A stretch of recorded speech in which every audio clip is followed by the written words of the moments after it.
This is Josh of JTH Boxing. Today I'm here, I'm in Manchester, and I'm joined by Jamie Moore. Jamie, first of all, how are we doing today? I'm alright, thank you, mate. You? Not doing too bad. Been a very busy week. Obviously, boxing's booming at the moment. A lot of news has dropped, but we'll start off by talking about yourself and the stable. Obviously, next week, it's the big one. It's the rematch. Chantel Cameron goes back over to Ireland to do the double over Katie Taylor. Obviously, we've just been talking off camera about training camp, but just give us a quick little summary of how she's looking, what we can expect next Saturday. Yeah, mate. She's in the best place she can possibly be. Training camp's gone great in terms of no injuries, which was always sort of every fight is a worry where you make sure you get to the end of the camp with as least problems as possible. And she's injury free, her weight's good, and she's probably in the form of her career, which is always a good thing. Going into a fight of this magnitude, we expect Kate to be better this time. For no other reason, just the fact that really, if you look at it from their point of view, Kate's career's on the line. So I expect her to be a bit more intense this time and fight with that sort of adrenaline. But Chantel's better. She's much better this time than she was the last time going into the camp. We only had really 6 weeks preparation last time, which was enough. But she's had a full sort of 10 weeks this time, and she's in the form of life. Obviously, when we look at the mindset, obviously last time it was a bit unknown as to what you kind of knew what to expect, but it was one of those atmospheres that you kind of can't predict until you're in there. But now you know what to expect. Do you reckon that's helped with the preparation, that Chantel knows what she's going into this time? Yeah, it can't do her any harm. I think it was unbelievable atmosphere, even though it was all sort of pro cater. Just to witness that atmosphere was great. But like you say, she knows what she's going into now, and I think a lot of people knew Chantel was a good fighter, but I think that was really a coming out party. And but I think this fight's going to be better because I think Katie's going to come out faster. I think she'll be more sort of, because they've boxed each other before, they sort of always generally pick up where they left off, and the fight finished really sort of competitive. So I think it'll start off like that, and I think it'll catch fire much earlier this time. Obviously, I'm not going to push you for any. Obviously, I don't know if I was to ask you for a prediction what you'd say. But do you see Chantel stopping? There's been a lot of talks of a lot of people starting to think this time Chantel could actually get the stoppage. Do you believe that could come as well? I just think it doesn't matter. Win at all costs, and whether the stoppage comes or whether Katie Taylor's one hell of a fighter for the start, and she suffers all boots, and she's got a great chin, and she's got the biggest heart. So it's going to be a real difficult job stopping her, but it doesn't matter. As long as we get the win, and probably my only concern I would say is to make sure that the judging's fair, because there was a draw on the card last time. One of the judges gave it a draw, which I couldn't see that in a million years. So at the end of it all, I just hope that they give the fans the type of fight what we expect, and it's a fair result. Now I want to quickly cast our minds back to only last week. We saw Cameron Vuong have his second fight as a pro, co-main event at home in Newcastle. He had a very tricky and awkward opponent, but he got the job done, got a nice sort of points victory. It was just a good experience for Cameron as well. Obviously, I remember you saying in the post-fight interview, obviously a little bit excited in the first round, but he showed how well he can listen and take on the instructions that you're given in that minute between rounds. And it was just an overall good night at the office for him, wasn't it? Yeah, he adapted really well. The first 2 rounds really he was a bit over-eager, which is understandable. First time at home as a pro, and only second fight, co-main event, because he's sold so many tickets, which in itself is a lot of pressure. But he puts a lot of pressure on himself, and but the way he adapted and settled into the fight and listened in the corner was, you can't ask for anything more than that. And it's a good sign for in the future, because if he can do that now early on with not a lot of experience, the longer it goes on, the more he settles into the pros, and he picks up that experience, it stands him in good stead for the future. Obviously, he's back out just in 2 weeks. There's no point in really saying how's training camp gone, because it's kind of just a continuous one. I'm sure he was straight back in the gym after the last one. But it's just that activity. It's something I always talk about when we talk about prospects, but how key activity is. And 3 fights since October. He's gone October, November, December. It's a great little way to have your first 3 months as a pro. If you were to map out, let's say, the next 12 to 18 months for Cameron, what would you be looking for? Like how quickly would you want to move him up to the 8 rounders, and then possibly look at area title fights and things like that? How would you map out the next 12 to 18 months? Well, he's got one more 6-rounder, and then he's straight into 8s after Christmas. So which was always the plan. Keep him busy. Very, very similar to the way I started my career. I boxed October, November, December, February, and looks like Cameron's going to do the same. But it was quite rare when I was doing it. It's even more rare now in this day and age where there's more time in between. But after the February one, I'd like him to have a bit more of a break in between, because first of all, it'll have been like a sort of quite exciting sort of thing for him, and it's all sort of unravelled very quickly. But I think it's a good time to sort of sit back, reflect on what he's done, see the things he did good, the things mistakes he's made, and then we get that period of time in between to correct them. And also he's working with Johnny Velocity, working on his strength and conditioning, which to get that proper development you need a bit of time in between fights. So and there's no rush with him, even though he's 21 and sort of everyone's talking about him in a positive light, which I like. The fact that he can do it, and the fact that should he be doing it, these are two different things. And I think that Colombian opponent was a very, very difficult opponent for his second fight, and I spoke beforehand about it, and I said, listen, this won't be an easy fight. I don't mind that for him, because it's a good test for him, and it's great experience. And in the long run, he'll stand in much better stead, because those first 2 rounds was great experience for him. But I think the more he steps up, and the more you get opponents who are coming to win, I think you'll see the better version of him as well. So I'm excited about Cameron. He's a nice kid. He's got his feet on the ground, and he's one hell of a talented fighter. Obviously, I'd like to just point out, you mentioned the February date. Jack Carroll said that he'll be back in February. Would we then see Cam on the Jack Carroll undercard possibly? We've seen rumoured locations of possibly Manchester.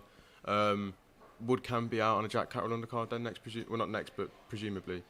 I mean, if it sort of fitted in and made sense, then I'm assuming that Matchroom would do that, because obviously we're already there, so it makes sense. But I really don't know what their plans are in terms of with Jack. We're talking about like end of February, early March for Jack. So we'll see if it sort of Cameron and Jack fits in. It'd be ideal for me. It's better getting them done 2 for 1 on the same night. But it all just depends. Obviously, I'd just like to quickly then look back at Liverpool. Obviously, we already have spoke after that. We spoke immediately after the main event. But I just want to quickly touch on Aqib. Have you had any other conversations with Aqib after that? Obviously, I'm sure the losses started to settle a little bit more. I've been seeing he's been having a little bit of family time, a bit of downtime. But how has Aqib just been getting on recently, just in life in general after that fight? Yeah, he's all right. He's just been away on holiday. But I met up with him the next day. We sat down, had a coffee the next day, and sort of spoke about the stuff what went wrong, and he's aware of the mistakes he made and the things what we need to fix to get to the next stage. And I sat down with him the week after, and we went through it all again, and he was in a much better place then. He was a bit gutted on the Sunday, but see, stuff like that, losses and making mistakes, as long as you take the lessons on board and learn from them, they're not a bad thing. They're a good thing in the long run. It doesn't feel like it at the time, but it's only when you sort of look in the rearview mirror you go, that was the best thing that happened to me. It happened to me when I lost my first fight, and I tried to explain that to him. I said, I know it doesn't feel like it at the moment, but in the long run this is going to be a good thing for you, because it'll make you better. And I truly believe that. And as long as he takes those lessons on board and sort of rectifies what went wrong, then he'll be better in the long run. And I'm going to turn the attention away from you in the stable. Obviously, like I said, this week it's been a bit of a mad week in boxing. We've seen 2 or 3 very big fight announcements. We'll turn back to Wednesday first. So we already knew there was going to be a big announcement when Queensbury have booked out the whole of Wembley Arena just for a press conference, but we saw the announcement of Anthony Joshua versus Otto Wallin. Deontay Wilder is on the same card, plus just a mental undercard. Obviously, for yourself, you've been in boxing for a very long time. Could you say this is probably one of the best cards we've ever seen in this sport? Yeah, I mean, Saudi are really pulling it out of the bag, aren't they? They've really invested into boxing, and it takes that type of backing to make fights and cards like that. But it's an unbelievable card. I was shocked when I saw it, and he's one of those ones where, a lot of the time you'll see a bill and there's a couple of good fights on the undercard, but you won't generally sit there and watch a bill the whole way through. That's one of them ones where you will sit there from start to finish and watch it all the way through. So yeah, it's a great bill, and like you said, it can only be good for boxing, because this is like putting a huge spotlight on it, and it's attracting. We spoke over the last few weeks. We spoke about YouTube fights and how there's positives and negatives, and they're getting paid a hell of a lot of money for not that much sort of talent, if for the want of a better word, But my amateur boxing club, for instance, is packed to the rafters because of it, because people are talking about boxing. They don't care really about the level. This is at the highest level, and it's going to be a card. So it's got that type of spotlight on it, like the YouTubers bring, but for the right reasons. So it can only be a good thing, and that type of investment into boxing from places like Saudi Arabia, in the long run, is going to be great for us. So if I was to push you for a prediction for the main two fights we'll talk about, because obviously there are some great fights on them. Actually, one fight I do want to get your thoughts on, Daniel Dubois versus Jarrell Miller. Obviously, the big talking point is Jarrell Miller getting these chances after failing multiple drug tests in his career now. Obviously, he has served his ban, but when there's multiple repeated fails of a test, you do start to raise a few eyebrows as to how is he constantly being allowed to come back. What are your thoughts on Jarrell Miller getting another shot at big time boxing? I think you fail a test and you serve your ban. You fail another one, I think you should be banned for life. People's lives are at risk. It doesn't look like he's off juice to me anytime soon, because he doesn't look any different than he did before. So yeah, it's very, very questionable. Daniel Dubois is a good fighter, and it's an intriguing fight. That's why it's such a good fight on that type of card. But if you're talking about morality and whether Miller should actually be in there, then I don't believe he should still be fighting. And we'll turn the attention to, first we'll go with Deontay Wilder versus Joseph Parker. I've actually seen a lot of a bigger split. A lot of people think if Joseph Parker can avoid the right hand, can avoid getting hit, although it does seem to be very unavoidable. Obviously he could get a win on points, but if you were to put money on that fight now, who would you go for? Yeah, in terms of all-round ability, Joseph Parker's the better fighter. I do think Wilder's improving and his boxing ability is getting better, but ultimately he's got the finisher, and I think at some point, Parker's been stopped before, and I don't see anything other than Wilder winning by knockout if and when he lands. I can't see Parker being able to avoid it all night long. I believe he'll build up quite a big lead up until whatever point he does when he gets caught, but Wilder's one of the biggest punchers what we've ever seen in the heavyweight division, and Joseph Parker's a great guy. I really hope he can pull it off, but I can't see anything past a Wilder stoppage. And obviously the main event of the night, we've got Anthony Joshua versus Otto Wallin. Last time we had an Anthony Joshua fight announcement, I remember I got you on a Zoom call near enough straight away, and we said obviously it was meant to be Dillian White. It was a fight where he could get his teeth into it. We thought we would see the old killer back, and then just 1 week out, Dillian White failed a drug test, was out of the fight. AJ's mindset probably had a bit of a change because it wasn't the fight he wanted originally. But I know we've said this every time an AJ fight announcements come around this year, but this time he does look like he's got that anger in him again. When we saw that face off with Wallin, he was saying like, "I will fuck you up." Like, he looked angry. Do you think third time's the charm? We could see a much more spiteful AJ. I think we'll need to, because I don't think it's an easy fight for him at all. Wallin's a good fighter, southpaw, very, very awkward. I don't like AJ with southpaws, I'll be honest with you. I think it's a potential banana skin, and I think AJ's way capable of beating Wallin if he's at his best. But I don't think we've seen AJ at his best for a long time now, and I hope we do. I really like AJ. I've got a lot of time for him, and he's been great for British boxing over the last sort of 10 years. But I think unless he's really on his game, I think he could struggle with Wallin. And if both AJ and Wilder are going to come through, obviously Turki Al-Sheikh, the man who's putting on all these great fights, he said we will see Deontay Wilder versus Anthony Joshua next year, and that is arguably just as big a fight as the other fight we had announced yesterday in Fury versus Usyk. But if you were to pick a winner now between AJ and Wilder, obviously we've not seen Wilder in the ring for over a year. We've not seen AJ at his best in a while. It's quite a hard fight to call when they're both at their best. If you were to pick someone now, who would you lean towards? I just think that, you know, if they're both at the best, toss a coin. I think it's that type of fight. They're both huge punchers. AJ's got a bit of the better ring IQ, but I think Wilder's got a bit more speed. So I mean, literally toss a coin. Can you imagine the anticipation before the first bell of AJ v Wilder? It'd be huge. It's probably, in terms of eyes on the fight, it's probably going to be more watched than Fury v Usyk, because certainly for excitement, you know, generally you're thinking for the first 2 or 3 rounds, you won't want to blink in case you miss something. That's the type of fight it'll be. But like you say, you know, we haven't seen the best of AJ for quite a few years now, and I do feel he can roll back the years. I think he's got it in him, definitely. He just needs to not think about it too much and just sort of go for it. And if he does that, then he's definitely in with a chance of winning. If he performs like he has done the last couple of fights, then it's a big night. Hello, mate. It's a big ask for him. And then lastly, I want to turn the attention to Fury versus Usyk. We saw the announcement yesterday. A very, I'd say, heated press conference, but at the same time it wasn't, because it was just Fury dishing it all out. But it almost doesn't feel real to me. When I was in the building yesterday at the press conference, I was like, it doesn't feel real. Like, this fight's been signed so many times, been told it's going to happen so many times. But this time we've got the official announcement. It goes down February 17th, just 3 days after my 18th birthday, so I know how I'm spending that week. But I think it's just, that was just the icing on the cake. Saudi Arabia for your 18th. Do you know what? I want to go, but I think it's quite pricey. So, you know. We'll have to get you a sponsor.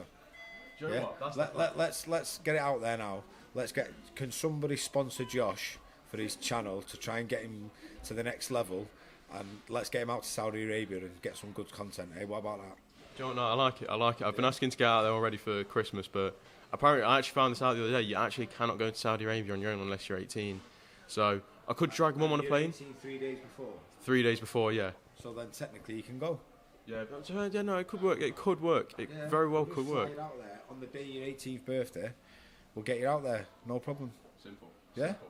Right. Let's put it out to the universe and it'll happen. Can someone please sponsor Josh to go to Saudi Arabia to watch Usyk versus Fury, please? I'm going to clip this bit off. This is going everywhere. It's going everywhere. If I was to push you for a prediction again, obviously I remember last time we did these heavyweight predictions, and some of them I remember you were sat there for a good minute just tossing and turning about which one to pick. If you were to hedge your bets on one of them now, who would you go for and why? Between who? Usyk and Fury. Fury, if he's on form. If he boxes off form like he was last time, then Usyk's a boxer tricks. But I think a good big un always beats a good little one.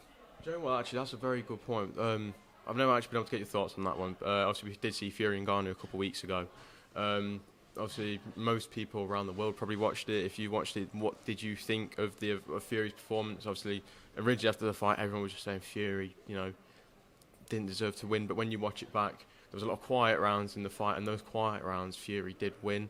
Yeah. But in the rounds where something happened, it was because Ngannou's done something, which is kind of what you expected. But what were your thoughts on that? And do you reckon Usyk should take anything away from that performance, or do you reckon he should just expect the best Tyson Fury? Yeah, I don't think when going into the unknown, I'm assuming Fury sort of had that mindset where Ngannou is a good fighter in the cage, but he's never boxed before, so he thought as soon as he feels his power and he lands on him, he'll get a reaction. And he had some chin, Ngannou, and his boxing skills was a lot better than I anticipated. But you're right, the quieter rounds where not much happened, Fury was winning them, and I thought that it was close. I thought Fury won it by a couple of rounds. I don't think it was controversial. I thought Ngannou was brilliant, and I thought he did way better than people thought. But I did think Fury won. So we do see Ngannou now has a top 10 ranking in the WBC rankings. Again, it's one of those ones where you look at it, it's a bit like, wow, 0-1 is a professional, but he's top 10. Do you feel like it's a deserved ranking, or? I mean, you can't. On one side of it, you go, can you put someone who's 0-1 in the top 10 in the world, but then going off his performance against the number one heavyweight in the world, he pushed him really close, so he deserves a ranking. So it's catch-22, isn't it? I don't know. It's a unique situation. So maybe with that has to be unique circumstances where something like that happens, because it's never been done before. And would you say Ngannou has a chance against any of the other heavyweights in the top 10? Also, see the likes of AJ's within there. Do you reckon Ngannou has a chance against these other heavyweights? Well, I think against all the top ones, he'd be struggling. But if you put him in with someone, in the top sort of 10, 15, I think he'd more than hold his own. He's unreal chin. He can obviously whack. I mean, he didn't even catch Fiore properly, and he dropped him. He sort of caught his shoulder first. So imagine if he lands properly. So I'd love to see. I'm intrigued by that, actually. I'd love to see him in the pros fighting sort of one of them top 10, 15 heavyweights. Because I know he's getting on himself a little bit now, Ngannou. I remember we was in the UFC Performance Centre in Vegas training when Carl Frampton boxed over there, and Ngannou was in there in the ring when we got to the gym on the body belt with one of the coaches, and he was just throwing body shots at him, and he was lifting him off the floor. The guy must have been about the same size as me, so he was like, say, 13 stone, and he was lifting him off the floor like that. So me and Frampton were stood there going, wow, he's one big, strong bastard. So I would love to see him in there with some of the top heavyweights and see how he gets on. Jamie, I'm going to leave it there. It's 22 minutes in the bank. Thank you very much for your time, as always, and I'm sure we'll catch up again very, very soon. And best of luck next week for Chantal as well. No worries, pal. Let's get that sponsor sorted for you. Please, someone sponsor Josh. He's a top lad. He's 17, and he's trying to make his way in the world. Jamie, I love it. Thank you very much.